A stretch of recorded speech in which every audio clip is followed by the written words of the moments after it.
रत्नागिरी आणि जगभरातील बातम्यांचे सुपरफास्ट अपडेट मिळवण्यासाठी रत्नागिरी खबरदारच्या सर्व सोशल मीडिया प्लॅटफॉर्मना आजच लाईक, सबस्क्राइब आणि फॉलो करा। चिखलवाडा येथील अनधिकृत बांधकाम हटवण्यासाठी मोठा पोलीस फाटा तैनात करण्यात आलाय। शिवाय मत्स्य विभागाचे अधिकारी देखील येथे दाखल झालेत। मंत्री नितेश राणे यांनी अनधिकृत बांधकामाबाबत कारवाईचे आदेश दिले होते।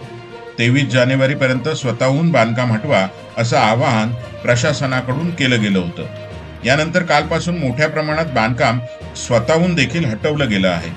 पण त्यानंतर देखील अद्यापही उभ्या असलेल्या अनधिकृत बांधकामावरती आज पहाटेपासून ही कारवाई सुरू झाली आहे।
जनशक्तीचा बुलंद आवाज म्हणजेच रत्नागिरी खबरदार।